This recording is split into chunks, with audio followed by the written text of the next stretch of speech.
America's greatest empire in just 200 years. They had to devise engineering systems which were extraordinary for their age. Their civilization rivaled Rome in its sophistication. The Aztecs had the best technology that could be produced in the conditions of which they lived. Aqueducts, palaces, pyramids, and temples stood as a tribute to their gods and a testament to the power of humankind. The Aztecs' crowning achievement was a gleaming capital city that astonished European explorers called the Venice of the New World. The city spread out, glittering against its canals and its lake, bedecked with fine trees and beautiful mansions. Their thirst for power and blood set them on a course for destruction. When it finally came, their annihilation would be swifter and more complete than the world had ever known.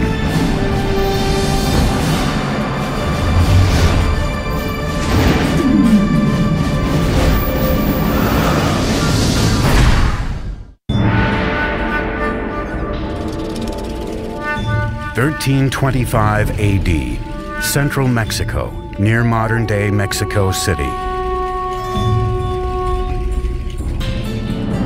A young girl, just a teenager, is celebrating her impending wedding.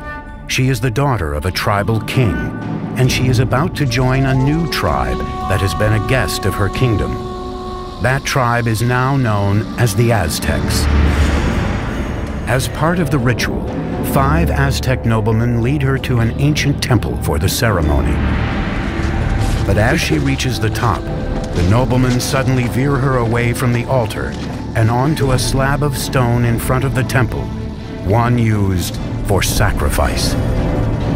Each man holds a limb, while a 5th lifts an obsidian knife high in the air. With one searing move, he slashes it through her chest and extracts her still beating heart. That evening, the king is invited to a ceremony to celebrate the marriage. Instead, he finds a priest performing a dance, wearing the still glistening skin of his daughter. As part of the ritual, the Aztecs had flayed her to honor the god of fertility. He saw this, and he was absolutely horrified at what he saw, his dear daughter. And so he and his forces immediately chased the Aztecs into the lake and onto this island where they sought refuge. The marshy island was an unwelcoming place, yet it was from here that the Aztecs would beat the odds against them and forge the most powerful empire of the Americas.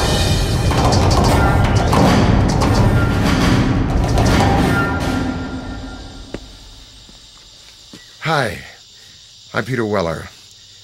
When I think of the Aztecs, I think of an elegant people with beautiful skin and flamboyant headdresses of many colors, and I think of floating cities and a terrific song by Neil Young about Moctezuma and Cortez. But I also think of knives, of obsidian glass ripping into chest cavities and hands, pulling out bleeding hearts and holding them high.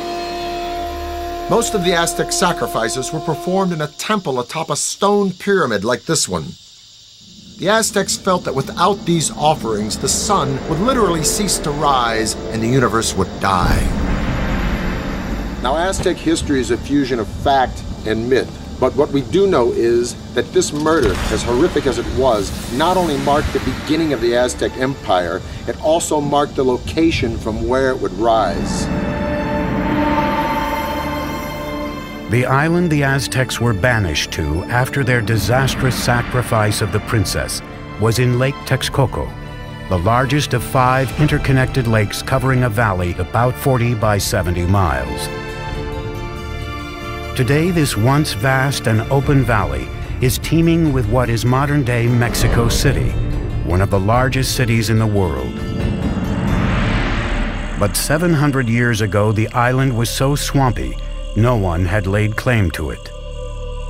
Now, as they gazed on the lake, the Aztec leader Tenoch announced to his followers that he had seen an eagle perched on a cactus in the middle of the lake, a sign from the gods that they had found their new home. They would name their city Tenochtitlan. Life is tough for the Aztecs in the early days of Tenochtitlan, but they have a vision of a powerful city modeled on an ancient and legendary city just 25 miles away. They called this city Teotihuacan, or City of the Gods. We know very little about Teotihuacan because all we have is the archaeological remains. We don't have any writing, we don't have any documentation that really fleshes out what went on at this big city. It was in ruins even in Aztec times, but they believed it to be the stomping grounds of the gods and the literal birthplace of the sun itself. The place the Aztecs most revered in Teotihuacan was a pyramid that rose above the tree line. It was called the Pyramid of the Sun. The massive Sun Pyramid contains 1 million cubic yards of earth and stone, with a base roughly the same as the Great Pyramid of Giza in Egypt. The Aztecs believed Teotihuacan was laid out in the image of the cosmos, created by their gods. Now it was this image they would attempt to replicate in the construction of their new city, Tenochtitlan. Taking on the challenge would be an Aztec leader named Acamapichtli. In 1376, he embarked on an ambitious plan to engineer an advanced city at Tenochtitlan. But there was a problem. The swampy islands that they took over needed a lot of work. When they started to build anything, it would begin to subside. There was simply no foundation on which to build. The Aztec solution would revolutionize the architecture of the Americas. They began by anchoring their buildings deep in the ground using a system of pilings made from wood. Workers cut stakes into 30-foot lengths, 3 to 4 inches wide. These were driven into the soft ground to make a foundation. The pilings were often surrounded with volcanic stone to add strength. Masons and bricklayers could then build walls on top of this base with confidence. They have found wooden pylons to hold the foundations of the pyramids. The fact that it didn't sink or the fact that it didn't just topple, I think that's a major feat of engineering. Tenochtitlan was an island city, but the lakes surrounding it were very shallow, sometimes only 7 feet deep. The whole thing looked like a giant metroplex floating on a pond. Originally, the only way to get from this floating city to the mainland was by boat. But the Aztecs eventually devised a series of causeways, sometimes 45 feet wide, that would connect their floating city to the mainland provinces. The causeway was supported by strong wooden pilings, the same pilings that supported their temples and other buildings. Thousands of these pilings had to be driven deep into the lake bed, and this presented a logistical challenge that could only be met by a strong, skilled labor force and the best of Mesoamerica's engineers. To build a causeway, 2 lines of stakes were laid out. Then the space between them was filled with stones and earth until it reached several feet above the water level. This allowed the road to support enormous weight. These causeways were built very straight, they were very wide, with bridges that would open up that connected the city to the north, to the west, and to the south. The roads enabled the Aztecs to transport larger, heavier materials for building. But this presented a new challenge. There were no beasts of burden in Mesoamerica, so everything had to be done with humans. No carts, no wheel. Small loads would be carried on the back with a rope hung from the forehead. Large items like stone blocks or sculptures for a temple would be dragged by huge numbers of men pulling ropes, possibly using logs as rollers. Legend has it one stone bound for a temple required a force of 50,000 men to drag it from the mountains on the mainland across the causeway and into the city. The causeways would also present the Aztecs with a new way to get fresh water to Tenochtitlan.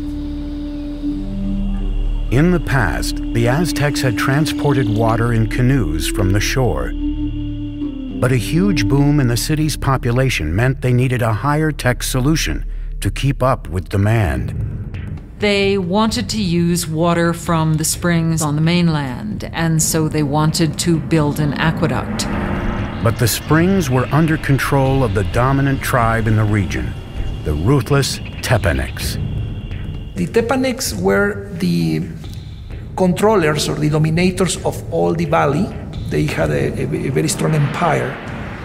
So they were the lords of the valley. So the Aztecs were tributary subjects to them. As the Aztec population grew, tensions with the Tepanecs began to simmer. Now the Aztecs decided to issue an ultimatum that could change the balance of power in the region. The people of Tenochtitlan not only demanded that the Tepanecs give them the water, but also demanded that they help construct the aqueduct. The Tepanecs' answer was swift and brutal. The Tepanec king, Maxtla, sent assassins who murdered the reigning Aztec leader in cold blood. This was the final straw. After decades of domination, the Aztecs would finally make their move and wage war against their ruthless overlords. And they would launch a series of wildly ambitious building projects around their growing island city that would earn them a reputation as the greatest engineers of the Americas. It is 1428, and the Aztecs have declared war on their overlords, a tribe called the Tepanecs. But to defeat the Tepanecs, they would need a little help from their neighbors. The Aztecs approached the nearby city-state of Texcoco. There, a decisive leader was on the rise. His name was Nezahualcoyotl, and his domineering leadership would be instrumental in forging the Aztec Empire. With Nezahualcoyotl at their side, the Aztec underdogs would go for the jugular. They launched an all-out attack on the Tepanec capital. After a siege of more than 100 days, they broke through Tepanec defenses and slaughtered their oppressors. After capturing the Tepanec king, Maxtla, King Nezahualcoyotl personally cut out his heart and sprinkled his blood into the waters of Lake Texcoco. Suddenly, the tables had turned. That is the exact moment of the beginning of the empire, and the Aztecs became the leaders of the Valley of Mexico. After conquering the Valley of Mexico, the Aztecs could now turn their attention to bringing clean water to their growing city. Remarkably, the Aztecs would independently design and build something that only a few world empires would master: the aqueduct. The aqueduct actually had two channels, each about 5 feet high and 3 feet wide. One would be cleaned and maintained, while the other was being used so the water flow was never interrupted. The twin-tube aqueduct ran for 3 miles from the mainland to the center of the island city. In town, water streamed into public fountains and reservoirs, and was distributed to the public in large clay jars or by canoe. In comparison to the Europeans, the Aztec were a very clean people. We know that the Aztec emperor bathed twice a day. So in terms of hygiene, the Aztec people was much more advanced than the Europeans. While the Aztec nobles were bathing in luxury, at this time in Europe, plague caused by unsanitary conditions was killing millions. King Nezahualcoyotl's own bath was one of the most unique in the Americas. It was fed by a sophisticated aqueduct system that also brought running water to his palace grounds. Behind me is the hill of Tetzcoatzinco. And on this hill, Nezahualcoyotl built a fantastic pleasure palace. And around this palace, a virtual botanical garden filled with all of the exotic flowers of Mesoamerica. Nezahualcoyotl brought water from the Sierra Nevada mountains all the way down to here, into this hill, to his palace, just to water his plants. To install an aqueduct there, Nezahualcoyotl had to fill a huge gorge between Tetzcocinco and the next hill. As the water arrived at the first hill, it gathered in small pools built to control the speed of the flow before it reached the aqueduct. After crossing the aqueduct, the water ran in a circuit around Tetzcocinco Hill, spilling off over the sides in rock-cut waterfalls to water the gardens. It ended up in a nearly perfectly round rock-cut pool called the King's Bath. And from here, he could look upon his domain at Texcoco, and he could look down at the botanical gardens that he was watering with his fantastic aqueducts. It is indeed a bath fit for a king. By the mid-15th century, with their empire on the rise, it was time for the Aztecs to choose a sovereign leader. He was called Moctezuma, and he would be the first of two emperors with this now famous name.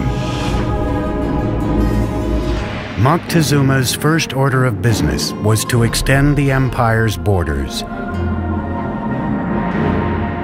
The Aztecs captured city-states southward to the valley of Oaxaca, westward to the Pacific, and east toward the Gulf of Mexico. By 1449, the empire contained as many as 15 million people. In the short span of 100 years, the Aztecs accomplished the impossible. They had toppled the Mesoamerican world order. But while the Aztecs dominated militarily, their island city was vulnerable to a different kind of enemy. Like New Orleans, Tenochtitlan was constantly doing battle with water. And one of Moctezuma's first projects was to protect his city from the deluge of water surrounding it. This is what is left of Lake Xochimilco, in the southern part of Mexico City, in Aztec times, the city of Tenochtitlan. This lake, like the other four lakes that surrounded the city, were spring-fed. Thus, there were no rivers or streams into which it could drain. And if it rained hard enough, the water would rise up and sweep over the land and into the city itself. And this is exactly what happened in the mid-1400s when a flood of catastrophic proportions swept into Tenochtitlan. The city and the empire it commanded were almost completely destroyed, and the Aztec civilization had to once again rely upon the genius of its engineers, and one engineer in particular.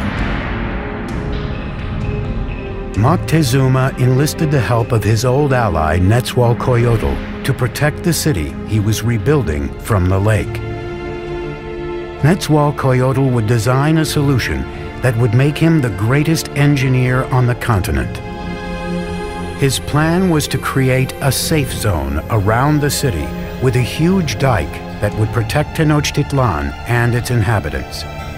It was designed to be larger than any earthwork anywhere in the Americas at the time, running for 10 miles just east of the city from the southern edge of the lake across to the north. The walls were a wickerwork construction made of sticks, reeds, stone, and earth. Since the lake was shallow, the dike was only about 12 feet in height, but some 27 feet wide. Nezahualcoyotl fitted the dike with sluice gates, most likely wooden doors that would be raised or lowered to control the water level behind it. The dike also served another purpose. It protected their water supply. It was important to build some sort of protective mechanism to keep salt water out of the freshwater western part of the lake. An army marches on its stomach, so said Napoleon. Now, an ample food supply for civilians is a no-brainer in the critical development of any civilization.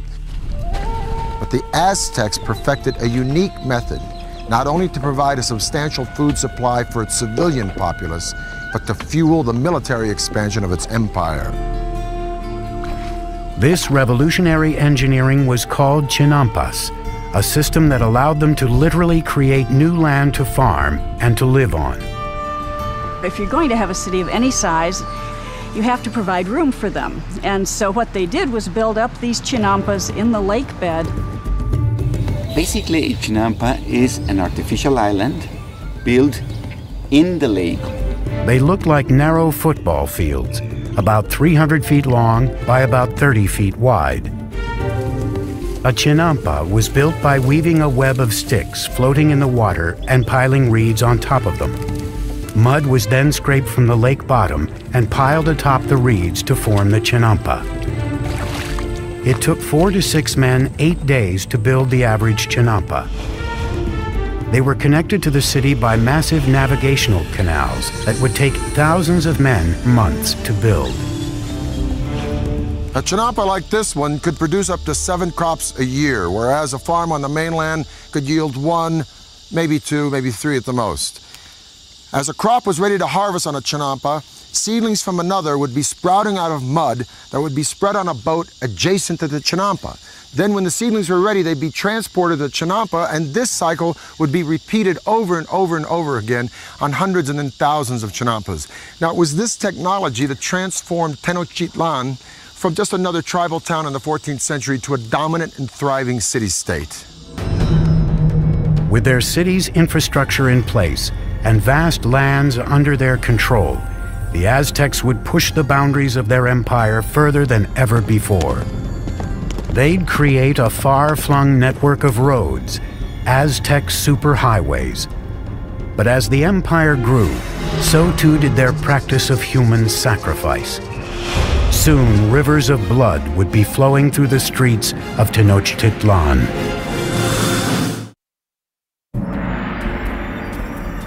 Today, Tenochtitlan, the capital of the Aztec Empire, is gone, buried under modern-day Mexico City.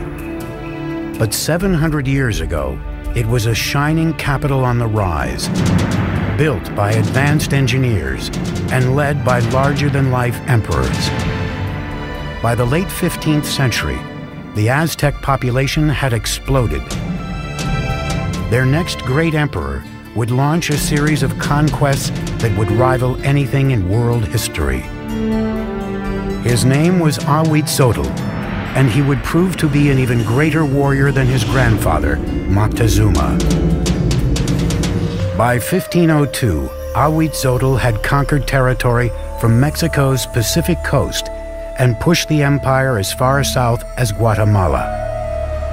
His reign was kind of like a golden age. He was a king that opened up transport routes to the coastal areas and to lowland areas where the Aztecs got their greatest luxuries, these shimmering tropical feathers, the gold, the precious stones that the nobles and rulers wore as symbols of their station in life.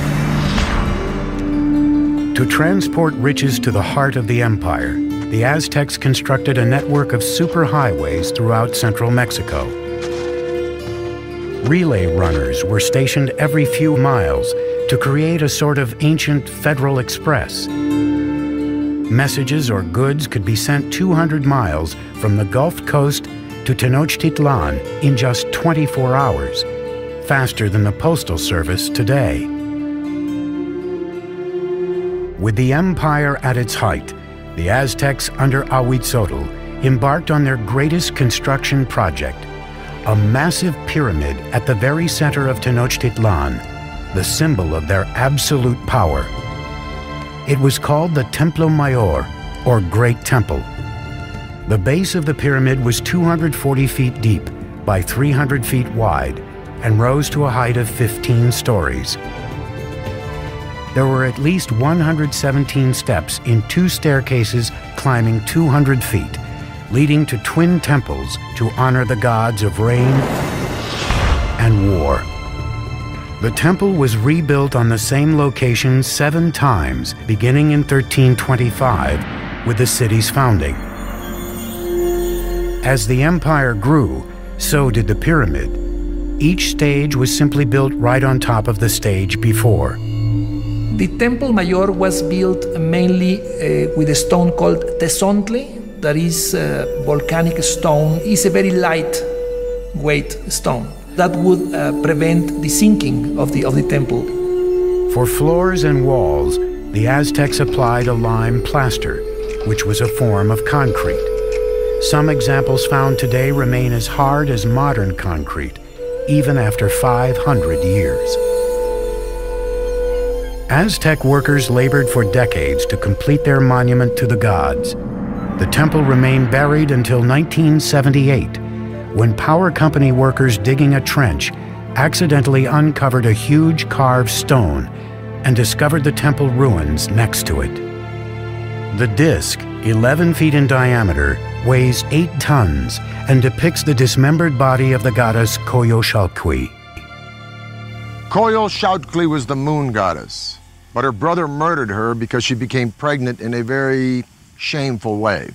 Now, the Aztecs weren't prudes by any means. Matter of fact, nobles had many wives and concubines, but amongst the commoners, particularly women, adultery was a no-no and severely punished, often by death. So according to legend, the moon goddess's brother cut her head off, and after he decapitated her, he shoved her body down a hill. The Aztecs reenacted this killing literally and frequently in festivals throughout their calendar year.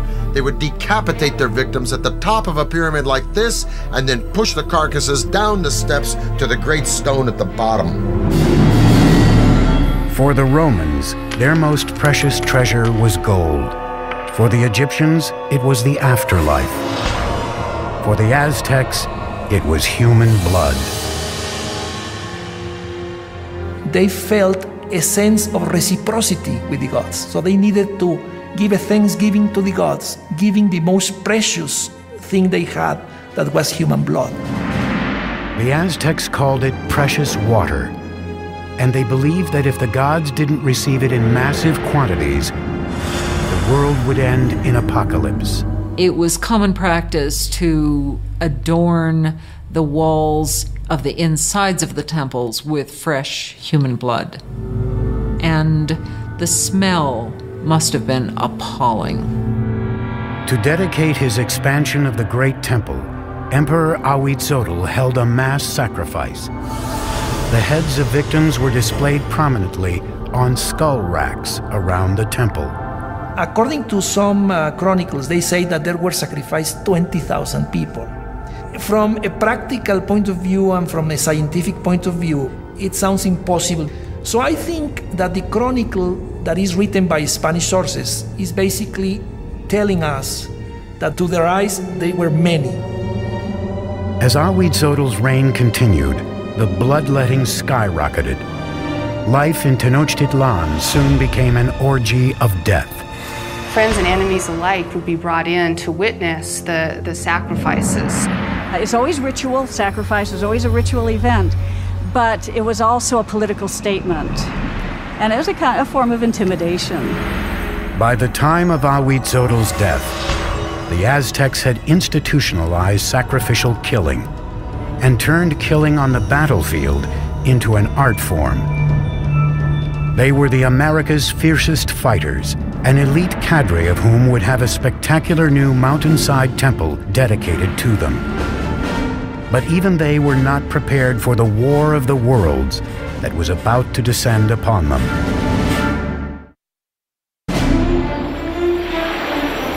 In 1502, Ahuitzotl, Emperor of the Aztecs, is dead. Moctezuma II, a 34-year-old former priest, comes to power. A world away in Spain, an 18-year-old notary named Hernan Cortez is preparing to cross the Atlantic to join in his country's conquest of the New World. This is the zenith of the Aztec Empire. It now covers at least 80,000 square miles, reaching out from Tenochtitlan to both coasts and as far south as Guatemala. Some 25 million people are subject to Aztec rule. 38 provinces, containing innumerable city-states, are paying them heavy tribute, making the emperor and nobles fabulously rich. The city spread out, glittering against its canals and its lake, bedecked with fine trees and beautiful mansions. And Moctezuma II presided over it all. He was known for his statesmanship and military skills. A tough leader, he slaughtered the population of towns that wouldn't bend to his rule. But privately, he was troubled. It seems that Moctezuma was a passive individual, perhaps even a depressive individual. Legend says that when he witnessed a comet streaking across the skies over Tenochtitlan, he spent the rest of the night in tears. As the weeks went by, he became increasingly paranoid. But at the height of his obsession with the supernatural, a very real threat approached from across the sea. Spies posted along the Gulf Coast reported strange sightings offshore that they were at a loss to describe. They never have seen a boat, so they didn't even have a word to describe that. So the Indians refer to those boats as mountains that move in the water.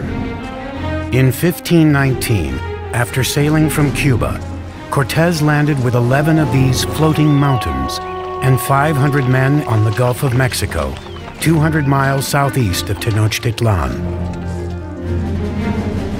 The tribes were astonished by these men with metal armor and animals they had never seen.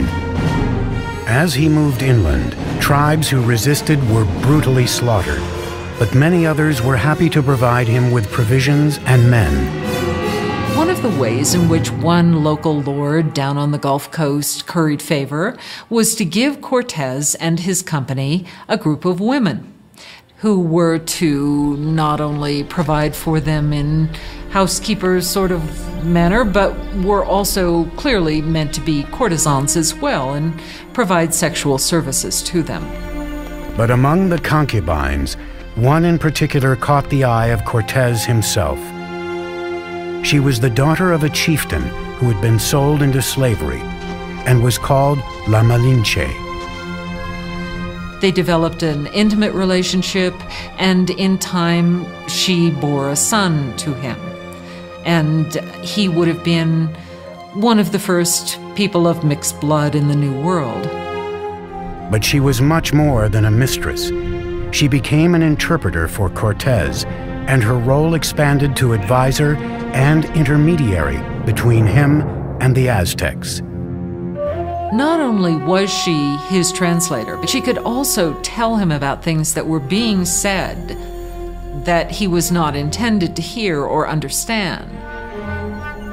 Moctezuma's network of relay runners kept him apprised of the Spaniards' movements. It was clear they were headed for his city. As he advanced toward Tenochtitlan through the summer of 1519, Cortés amassed an army of thousands. Moctezuma's army of warriors numbered in the hundreds of thousands. They wore animal costumes on the battlefield to intimidate their opponents. Part of it was spectacle. You had just incredible costumes that the different warriors would wear. The most important warriors were knights, dressed as jaguars and eagles.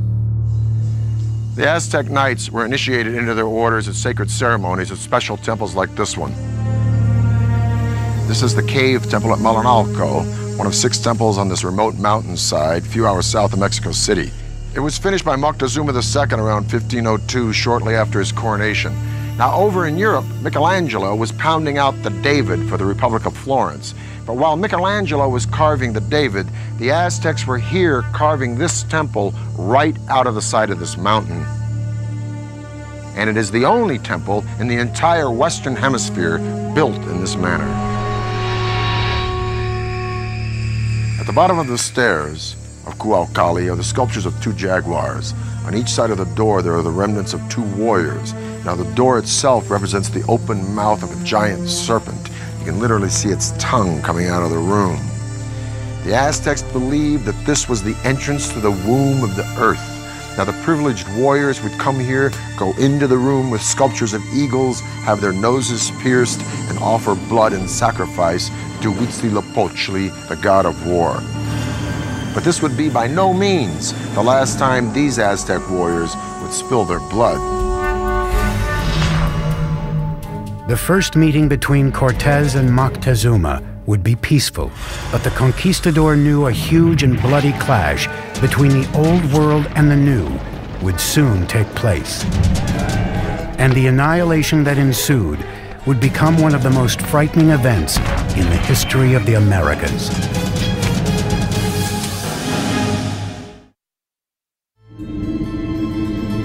It is the fall of 1519. Spanish conquistador Hernán Cortés has finally reached the gleaming Aztec capital he has heard so much about, Tenochtitlan.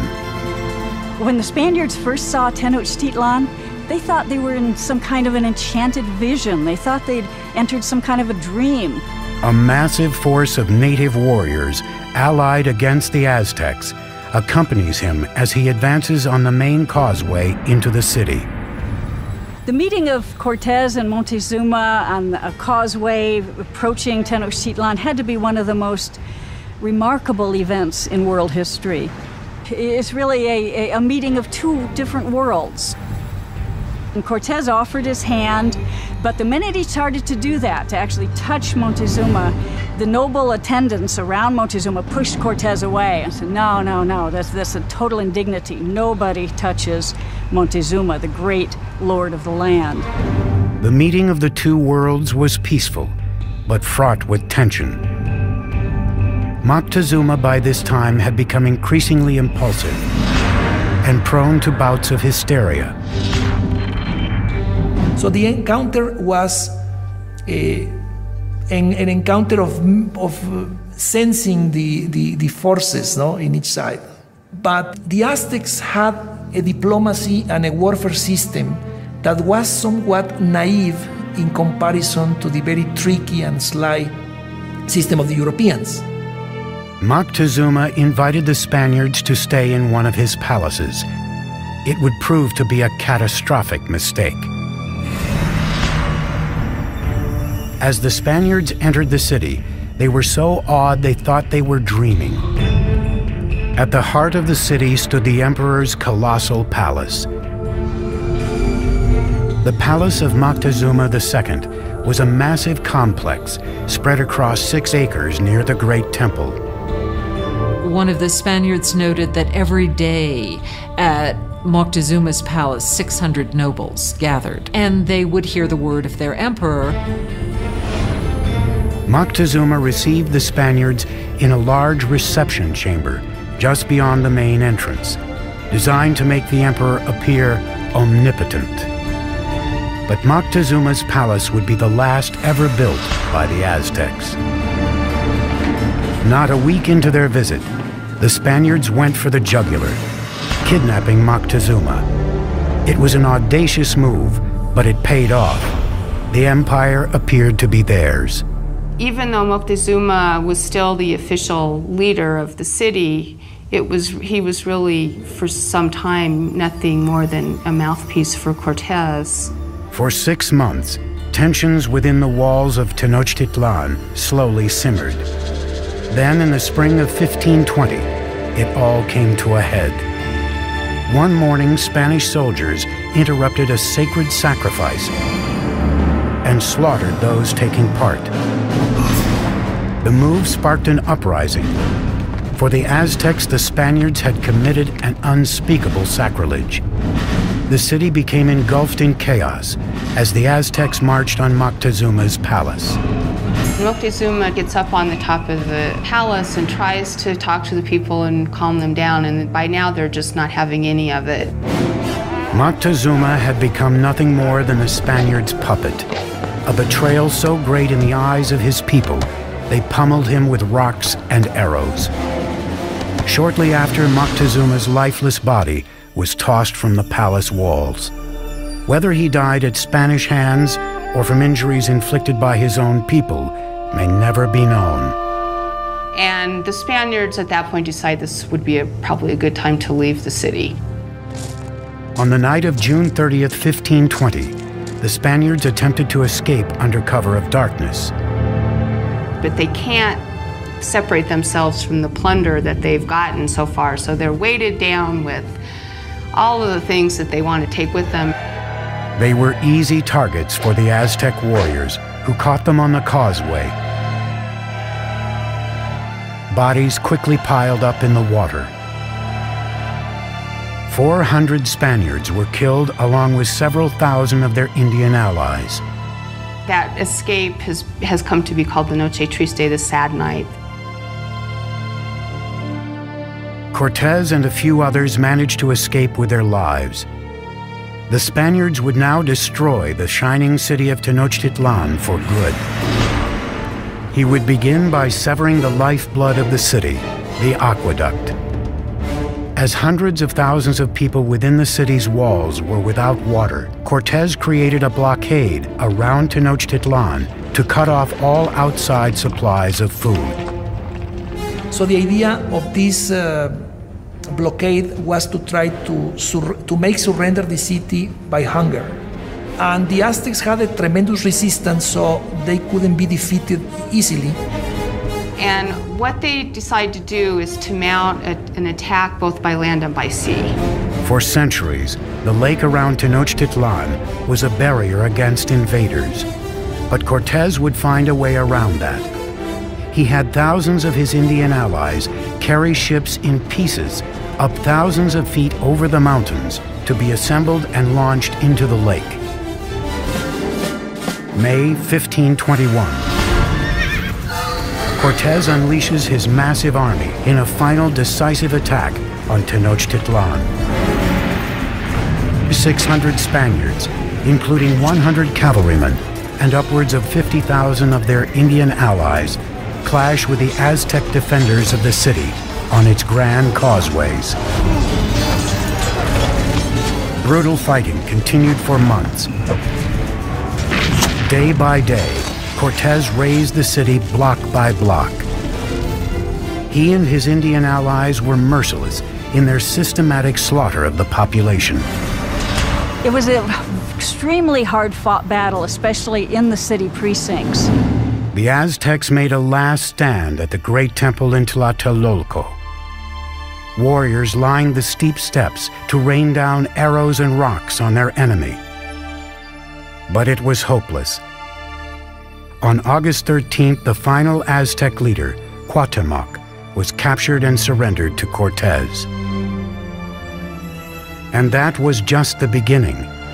20 million would die of disease brought by the Spaniards. By the end of the 16th century, we estimate that the native population had been reduced by about 90%. Modern-day Mexico City has been built atop the rubble of the once majestic city of Tenochtitlan. The Spaniards leveled it during the construction of their own colonial capital, even using stones from the great temple to build their cathedral still standing next to the temple ruins. The Aztec Empire had vanished, and with it, a legacy of astonishing engineering achievements. It has become clear from their sophisticated systems of urban planning, agriculture, and waterworks that the Aztecs stood among the most advanced of the world's great empires.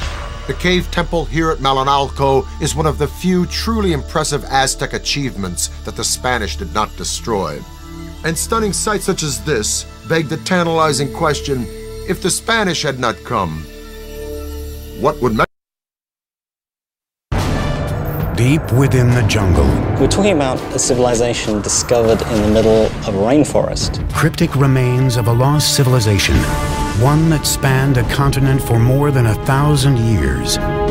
They definitely had attributes of the supernatural. They were the ancient Maya. Their rulers filled vast cities with sky-high pyramids, ornate palaces, and lavish plazas. They were masters of their environment. They were very resourceful in figuring out how to harness the energy, creating amazingly sophisticated works of art and engineering, and sustaining a civilization for 1,500 years. Then, after generations of prosperity and innovation, the ancient civilization collapsed, turning bustling cities into ghost towns to be reclaimed by Mother Nature. Centuries later, answers to the mysteries surrounding these majestic people and the godlike kings who ruled them tell a story of conquest, ingenuity, and disaster.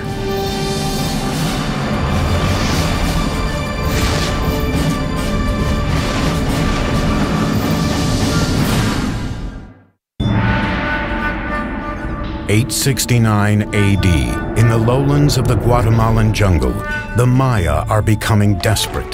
Food and clean water are dwindling. Thousands of people are starving. And malnutrition and disease are ravaging the population. The Maya no longer trust their divine rulers to appease their gods. Political turmoil plagues the kingdoms, and one by one the great city-states are being abandoned. The ancient Maya civilization is crumbling. City after city, area after area begins to fail. Cities are abandoned, kings disappear, and what had been classic Maya culture really comes to an end. What happened to this great people? Even today, scholars are still mystified. We know that people began to disappear. The question is, how did that happen? The answer may lie in complex hieroglyphics known as the Maya Code. A hieroglyph is a complex way of conveying all the information that Maya people could think or express. And is the only example in the Americas of a complete, complex system of writing. Today, these cryptic symbols reveal a history of brutal warfare, larger-than-life rulers, and the rise and fall of an enigmatic people. Hi, I'm Peter Weller, and I'm standing on top of this beautiful temple deep in the rainforest of southern Mexico near the border of Guatemala, and this is the heart of the civilization of the ancient Maya. For years, archaeologists believed that the ancient Maya were peacefully separated into 40 or so independent city-states, each with their own dynasty of kings. For what we could tell, there seemed to be trade, communication, but there didn't seem to be any particular imperial aggression motivated by a thirst for land or power outside of a king's own territory. But in the last half-century, these theories are starting to fly in the face of a different story because hieroglyphs like this one, the remnants of the ancient Maya's advanced writing system, are painting a whole new picture. The touchy-feely 1960s and New Age ideas of a gentle and loving people are being fast replaced by a much more complex reality of city-states, butting heads and bloody clashes. And now we have evidence that brutal battles and human sacrifice were fundamental components of life among the ancient Maya.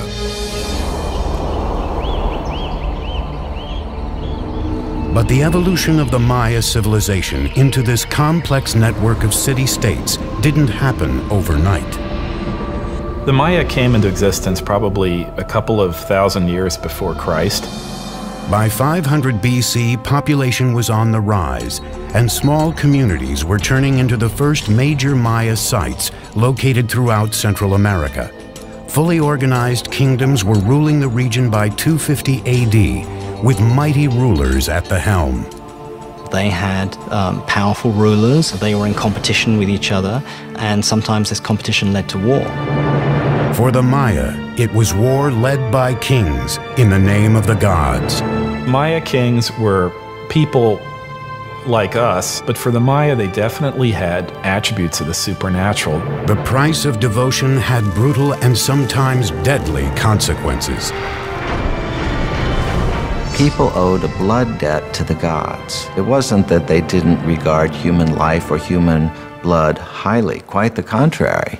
Human blood and human life was the most precious, the most sacred thing that could be offered to the gods in order to repay the blood debt that was incurred at creation. Bloodletting and human sacrifice dominated the king's strategic thinking.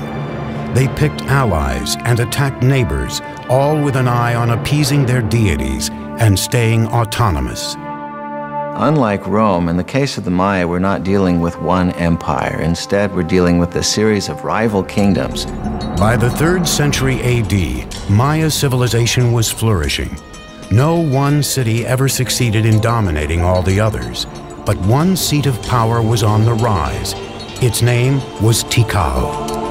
Tikal is one of the few cities that goes strong in the pre-classic period before the time of Christ, and then it just continues pretty much unabated all the way until the end of the classic period. This is a city that never really lost it. But in the 6th century, a rival power named Calakmul threatened Tikal's success. The Maya had these two great dynastic capitals, Calakmul and Tikal. Those two cities essentially locked horns. It's really Calakmul that seems to engage in this action in which they engineer alliances all the way around Tikal, essentially boxing in their enemy. It would be up to an ambitious and visionary leader to build a center of military power, one that would take on Calakmul. His name was Yakin Khan Kawil. He would construct one of the most iconic structures of the Maya, a pyramid that would stand the test of time, the Temple of the Giant Jaguar. The most valuable monument was one that took a lot of effort. So a big temple pyramid is an indication of your power, your strength, your prestige. It's a way of drawing people into your city because it shows what an awesome, powerful ruler you are. Building in semi-tropical environments with rudimentary materials was a unique challenge, especially when the goal was to build vertically using Stone Age technology. Most of the technology that we associate with big stone constructions were unknown to the Maya. They did not have beasts of burden. They didn't have metal tools. What the Maya did have was a virtually unlimited supply of malleable limestone and a great deal of manpower. Your labor was one of the things that you were required to give to the king on an annual basis. Blocks of limestone were quarried and then pushed, pulled, or carried by sheer force to the construction site. They used something that we call the tump line, and this is a rope that would pass around the forehead, and in that they could carry literally at times hundreds of pounds of debris. Level by level, the pyramid was built skyward. Wooden scaffolding supported the laborers and the structure as it expanded. Skilled masons shaped the limestone with stone tools and wooden mallets. Though the interior was filled with unrefined rubble, the exterior was deceivingly manicured, covered in a strong mortar known as Maya stucco, and painted red. Even though they knew of the wheel, even though they knew of metal, they elected not to make practical use of either of these things. And I think in part it was because in their worldview something was much more valuable if a lot of human labor went into it. At nearly 150 feet, the Temple of the Giant Jaguar emerged, facing west toward the setting sun. The ancient skyscraper would command the attention of all who set foot in Tikal's Grand Plaza as a symbol of power and redemption. But Yakin Khan Kawil's engineering marvel was just the beginning. In 736, Kawil had defeated his ultimate rival, Calakmul.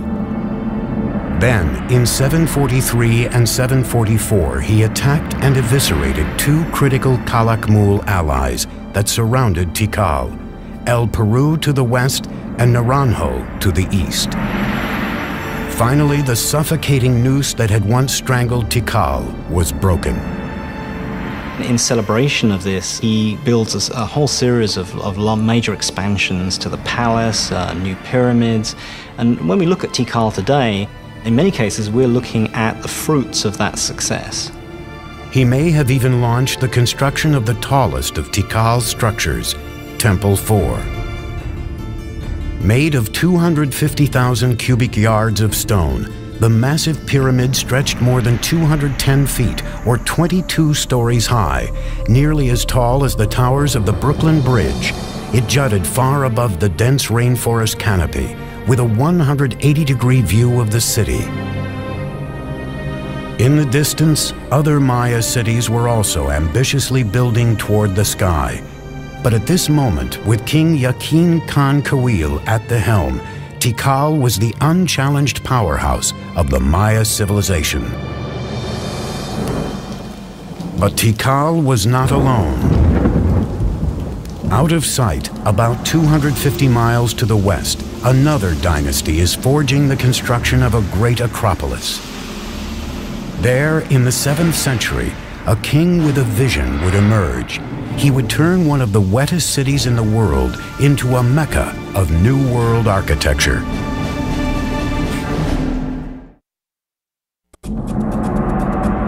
611 AD, on the outskirts of the Maya world in southeast Mexico, a city by the name of Palenque is on the ropes. It launches a last-ditch defense against regional powerhouse Calakmul. Palenque's forces are overwhelmed, and the king is killed with no male heir to the throne. Because Maya kings were thought to be divine lords, their lineage is key to survival. The end of a dynasty usually spelled disaster. Yet at this critical moment, one of the greatest building campaigns in Maya history was about to begin in Palenque, and the king behind it would remain unknown until the middle of the 20th century.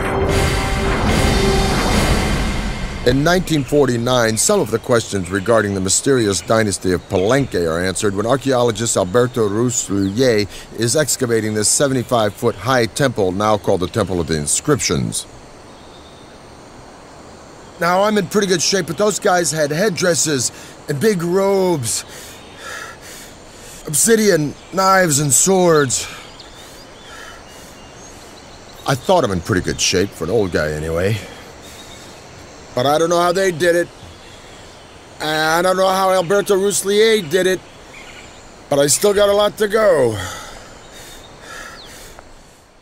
And when he gets up into the sanctuary, he looks around, and he notices on the floor a row of holes covered with stone stoppers, and he figures out that these holes were made for ropes in order to pull up the slab, just like I'm on a trapdoor.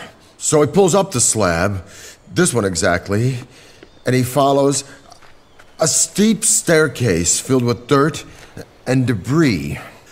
He's never seen a Maya pyramid like this before, so his men start digging and digging and digging into the unknown. The wet stairs are very slippery from the moisture and time and the rain from the forest, and he finally gets down to a plateau. And he notices that the whole pathway doubles back and then continues, and he finds hidden doors, secret passageways, signs that a lot of thought and calculation went into building this structure. Finally, after 3 long years, he gets to the bottom of this 80-foot stairway, and there he sees a small corridor. And in the corridor is a stone box, and in the box are 6 skeletons, the remains of souls who were sacrificed to protect the person for whom this temple was built. But he still doesn't know who that person was. And then he finally sees a huge door, a massive triangular stone. So his men and he open it, and then they go in.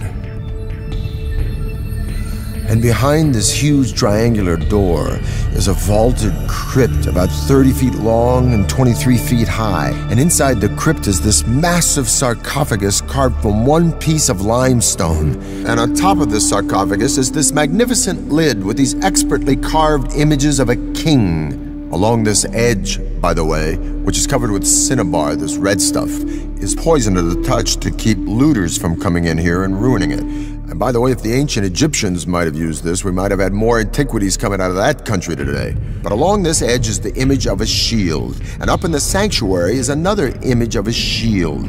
And the ancient Maya word for shield is Pakal. So Alberto Rus had discovered the tomb of the most important Maya king, Pakal the Great.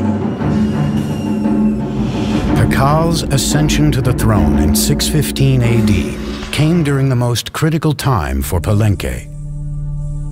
With no direct heir, the elders of Palenque had turned to an outsider, a royal who lived outside the kingdom named Lady Sakkuk.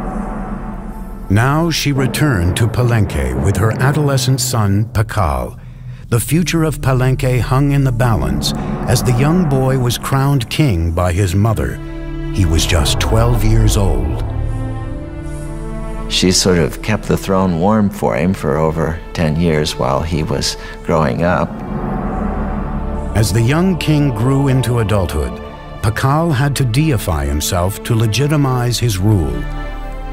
He declared his mother to be the living embodiment of the first mother, who created humans and the gods. He then was the son of a goddess, an exalted position that removed any question of his legitimacy. He was almost certainly a charismatic fellow. He had to have been. He had no power base. He had to do it almost on pure charisma and determination. As a Johnny-come-lately, as someone who needs to prove himself, he's going to be as splashy as possible, and so he constructs the most gaudy buildings imaginable. He's establishing all sorts of new architectural patterns. To authenticate his lineage, Pakal set off on a building spree to revitalize his battered kingdom. One of his first orders of business, the renovation and expansion of the royal palace, an impressive structure that sits in the heart of the main plaza. More than 70,000 square feet, the palace would become a maze of galleries, chambers, stairways, courtyards, and tunnels, and was designed to reflect his ideas of grandeur. At first, Pakal's architects, like those throughout the Maya world, employed what is called the corbelled vault to support their soaring structures. Now, this was a pretty straightforward structure where a series of lines of stones of ever-decreasing height are laid on top of each other. So it forms really a kind of inverted V shape with a row of capstones along the top. But the corbelled vault left something to be desired. This basic construction limited interior space and light and forced architects to build walls wider than even the space it enclosed. Driven by a determined king, Pakal's engineers now looked for solutions to this problem. What the Palenque designers succeeded in doing was lightening the weight. They produced sort of honeycomb structures on the top of these buildings. They could make their spans wider, area, more light could come in. These innovations reduced the stress on the load-bearing walls, creating a more open and inviting feel than the traditional Maya buildings. Over 60 years, Pakal's builders became the best in the New World. But it wasn't until the end of his rule that Pakal commissioned one of the most complex and imaginative projects ever attempted by the Maya, the Temple of the Inscriptions. The discovery of the Temple of the Inscriptions changed all our ideas about Maya pyramids. They weren't supposed to be mortuary shrines. Inside, along a stairway leading down to the tomb, engineers built a psychoduct, or hollow tube. It's a conduit that allows someone on the top of the pyramid to speak into this speaking tube, and eventually you would be able to presumably communicate directly with Pakal in his tomb. This 20-ton sarcophagus was built to last an eternity. This actually had a lid which was rolled off to one side, and there was a cavity for his body to be put, so that when he eventually did die, the door was sealed and the stairway was blocked. His architects and sculptors designed a coffin rich in symbolism, portraying the resurrection of Pakal in the afterworld. Royal scribes were ordered to draw a grid to accommodate 640 glyphs that would tell the story of Pakal's reign. Many Maya pyramids don't leave much textual record on them. The opposite is the case in the Temple of the Inscriptions. Everything about it, from these huge tablets on the summit to the information inside, proclaims that this is the final resting place of the founder of one of the great Maya dynasties. In 683, during Pakal's 68th year as king, the 12-year-old boy who grew to be one of the great Maya rulers died at the age of 80.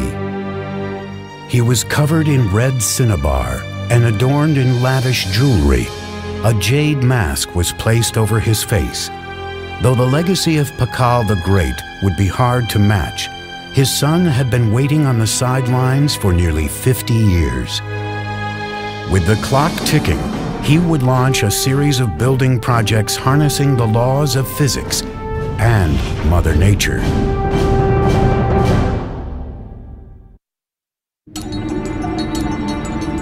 "684 AD, the mighty King Pakal has engineered Palenque to be one of the finest Maya capitals ever known. After 68 years on the throne, his body is buried in a tomb that rivals those built for the Egyptian pharaohs. Now it is up to his son to build upon his father's legacy and cement his own reign. His name was Khan Balam. Pakal was the founder of a dynasty, but his son was a great consolidator. He was someone that was going to make sure that that dynasty would continue. The 48-year-old king immediately threw himself into an ambitious three-pyramid complex that would stand as his own monument for the ages. He designed and constructed the cross group, one of the most intricate and beautiful groups of ceremonial temples ever constructed in the Maya world. These are his memorial, and they tower above the palace. They look down on the works of his father, and in some ways, I think they represent a statement of individuality, that he himself is going to leave his imprint on the city, just as his father did. He ordered his engineers to build three intricate structures: the Temple of the Cross, the Temple of the Foliated Cross, and the Temple of the Sun. Khan Balam's engineers would take a giant leap forward, using sophisticated geometric calculations unsurpassed anywhere in the world, based on the Maya's creation of a complete number system. One of the many ways in which the Maya were ahead of their time was in their creation of what we would refer to as zero. With a simple combination of a shell which represented zero or completion, and then a dot, number one, and then a 5. By just placing them in different positions, they were able to multiply, and reach incredible numbers. The Greeks and Romans were tremendous engineers, theologians, historians, and so forth, but were very limited by their mathematical system because they didn't have a zero. So here you have the irony that they were able to produce great public works, philosophy, and whatnot, but were really pretty lousy mathematicians compared to the Maya. Khan Balam's engineers' advanced mathematical observations may have included the discovery of proportions like the square roots of rectangles and something called the golden mean, a naturally occurring proportion that can be seen in animals, nature, and even the human body as 1 to 1.618. Measure a person from his head to his belly button, and then from his belly button to his feet. You get a proportion very close to 1 to 1.618, the golden mean. Some scholars believe this proportion has been appearing in structures for thousands of years at places like the pyramids of Giza in Egypt and the Parthenon in Greece. Da Vinci's Vitruvian Man is a study of this proportion, and some even say he painted the Mona Lisa using this ratio in her features. With nothing more than some sticks and a cord, Khan Balam's engineers may have been able to measure the square roots of rectangles. In the Temple of the Cross, these shapes would be used to mark the two main piers of the facade, the width of the medial doorway and the interior walls. The golden ratio can be seen in the rear chambers and the base of the structure, with the side wall as 1 and the back wall as 1.618. By using repeated squares and natural proportions in the Temple of the Cross, a beautifully calculated floor plan took shape, full of geometry, mythological history, and a king's own legacy. But not all engineering in Palenque was done with an eye on the afterlife. Palenque's engineers also had to focus on more practical needs. One of the names of Palenque is Lacamha, which means place of great waters. We have 4 rivers running through Palenque year-round. We have dozens of springs. We have water everywhere. These riches came with challenges. Palenque was surrounded by steep hills, natural springs and creeks that carved their way through the base of the site, leaving only bits and pieces of flat, water-free land for building.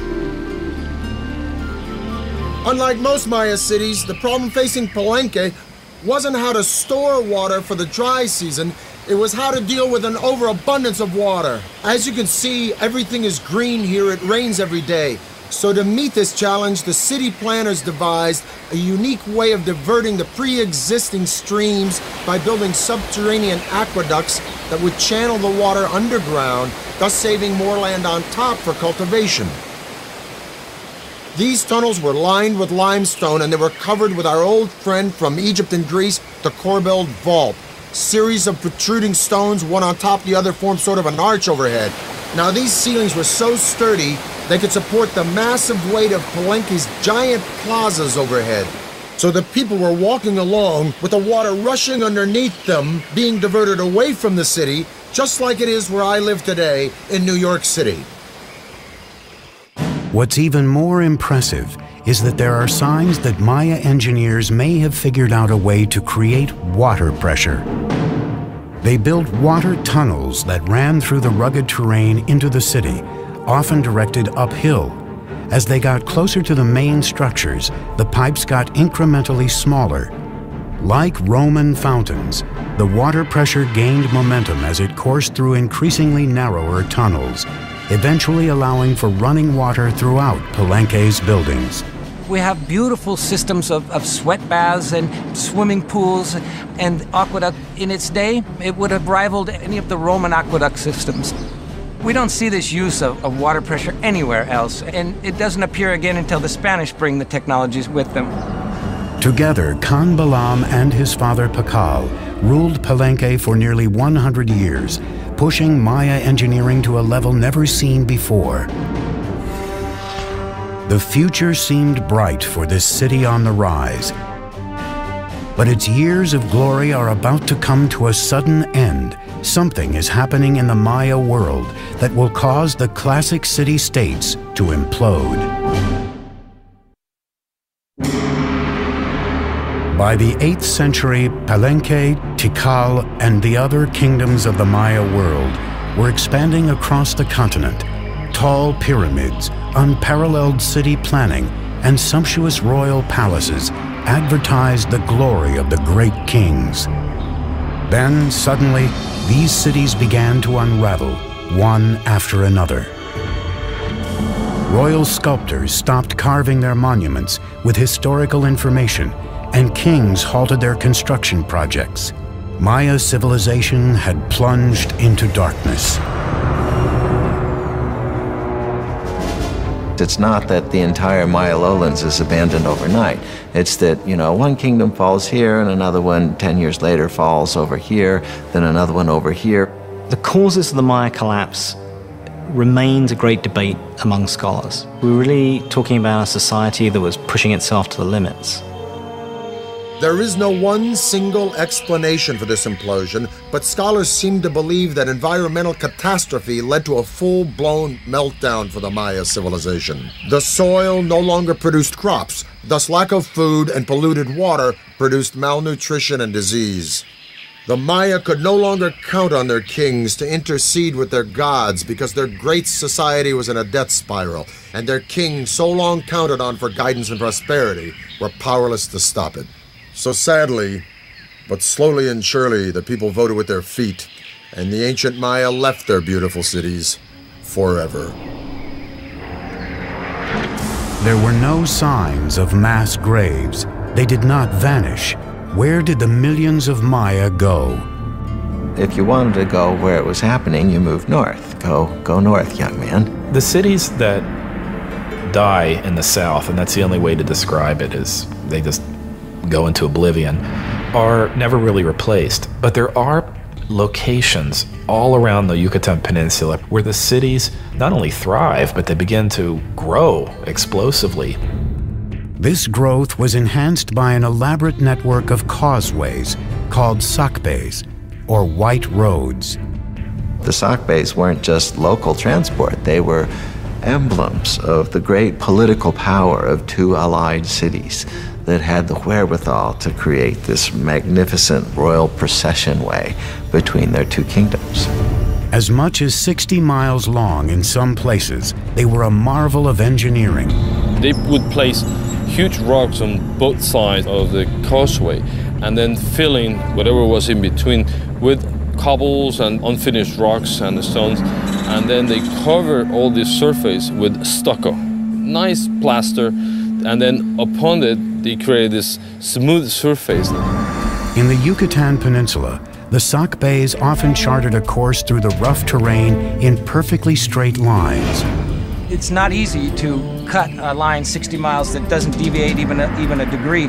I would really like to know what instruments they use. We have no record of it. These causeway systems allowed for rebirth, movement, and trade in the north, and it is there that the ragged survivors of the southern lowlands hope to find a second chance, in a Yucatan city called Chichen Itza.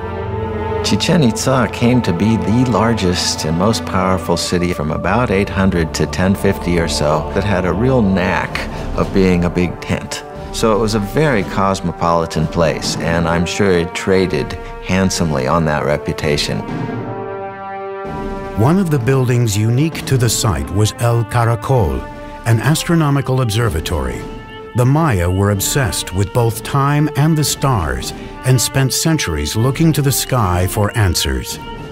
The Maya probably had something called a gnomon, which is a series of two crossed bars, and by looking at the intersection of those two bars, they would be able to focus on something. With just basic tools, the Maya were able to track the movement of the stars and planets and the passing of time.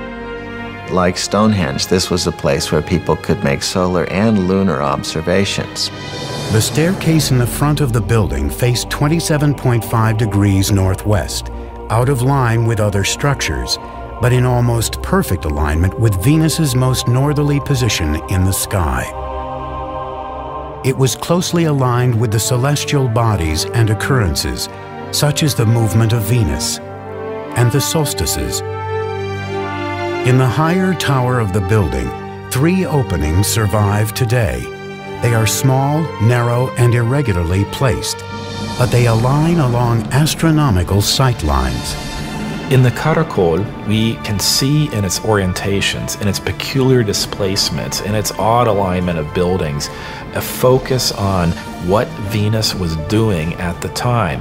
Venus is a kind of variable actor up there in the skies. Sometimes it moves in this direction, sometimes it moves in that direction. The Caracol seems to be about looking at Venus when it's come to the end of a certain kind of motion. This astute astronomical observation allowed the Maya to build their interlocking calendars that were more accurate than any other used in the ancient world. The Maya had 2 calendars, one ritual and then, the solar calendar that is very, very similar to what we use in the Western world. The Maya measured the solar year to be 365 days. Their measurements for the revolution of Venus and the occurrence of lunar eclipses were equally on target. In just 200 years, the Maya had achieved a rebirth in the wake of the catastrophic destruction of their southern cities. But now the North would face an even deadlier enemy, one that was capable of annihilating the Maya while leaving their cities intact. In the 9th century, the classic Maya cities suddenly and mysteriously collapsed, ending the era of greatest prosperity and growth. Rebirth in the North gave the Maya an opportunity to combine astronomy and engineering on an unprecedented scale. At Chichen Itza, signs of continuing obsession with the skies left a permanent mark on Maya architecture. The cornerstone of Chichen Itza was the 98-foot El Castillo, or the castle, built in the 9th or 10th century. The 365 steps equal the number of days in the Maya civil calendar. 52 panels on each side represented the Maya's 52-year cycle.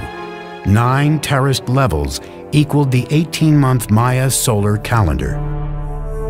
And the temple's axis was perfectly aligned so that specific shadows were cast twice a year.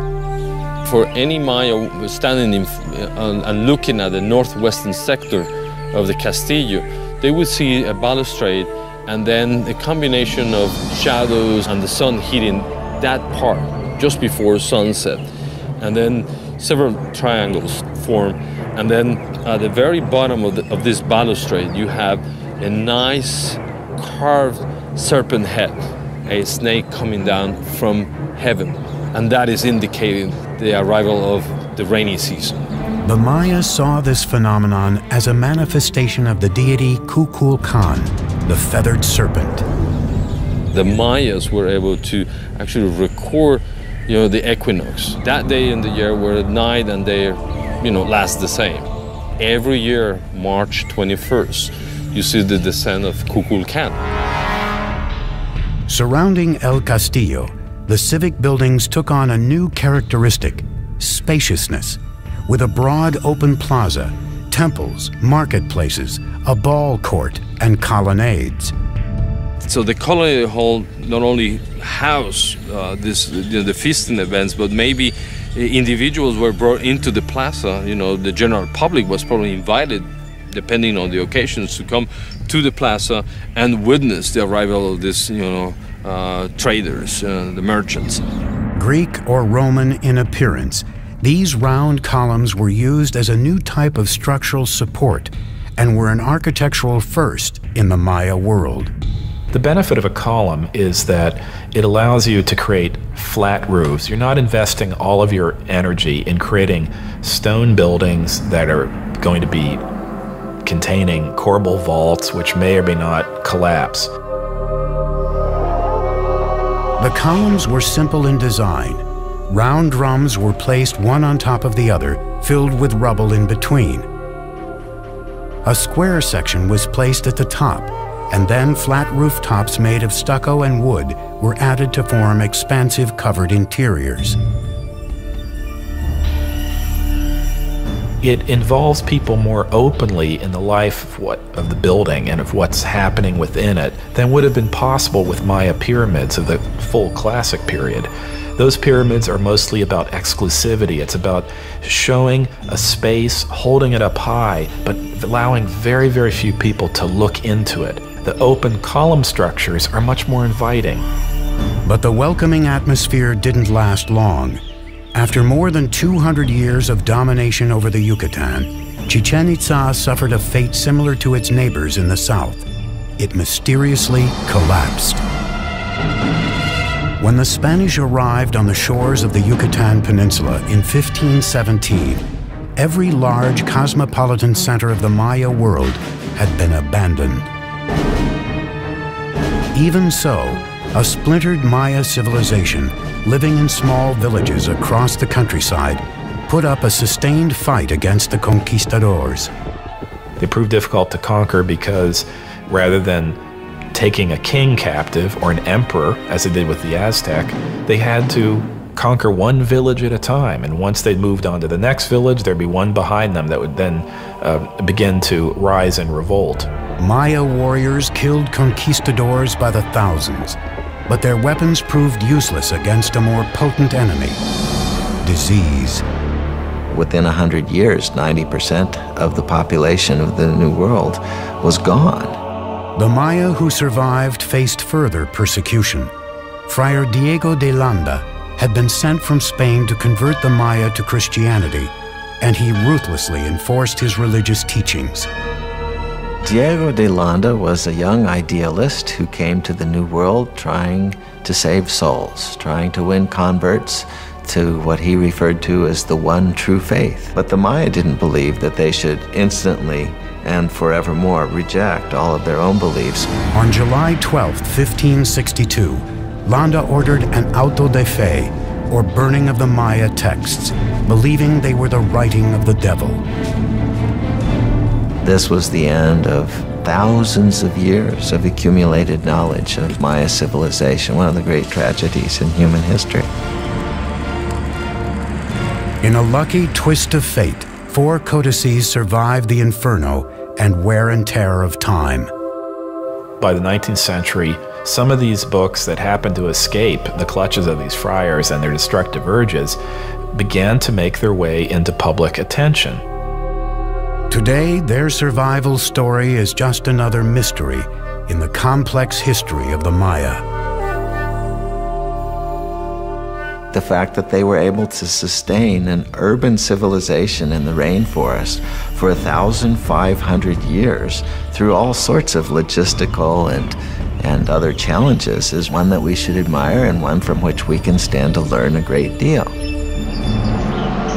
Just as the Maya looked from the ground to the sky for guidance, we are now looking from the sky to the ground for answers.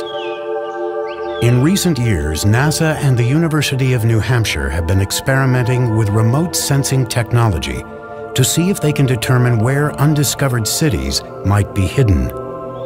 Mounds of earth covered in trees that appear on readings may actually be ruins of ancient cities that had not been touched for centuries. More answers to the Maya mysteries may be right beneath our feet. Maya archaeology is just beginning. There are innumerable cities, innumerable temples, innumerable settlements that we have not been able to study and excavate. I think we're entering a golden age of Maya archaeology, and I can only see in the next century a time in which this will become one of the best understood civilizations of the ancient world. We now know that the Maya were an innovative and creative and majestic people with their own particular taste for violence. But what is the real allure of the Maya? What is this mystique that draws generation after generation the world over to this complex and sophisticated civilization? Is it the architecture with its serene palaces and temples, or the intricacies of hieroglyphs and art in a complex writing system? Or is it the astounding comprehension of astronomy and mathematics with the concept of zero, unparalleled in antiquity? Or is it simply because these remarkable people carved entire cities, not just villages and towns, but magnificent cities, right out of some of the most inhospitable landscape in the entire world? In the rainforest between Honduras and the Yucatan, there are literally hundreds and hundreds of Maya sites that are untouched. In Palenque alone, there are 1,500 buildings that lie unexcavated, including temples larger than that one. And if you consider the archaeological treasures yet to be found in cities like Tikal and Chichen Itza, I say, and I'm sure I'm not alone, that the real allure of the Maya, the real magic and mystique of this civilization, are the mysteries that still lie buried deep within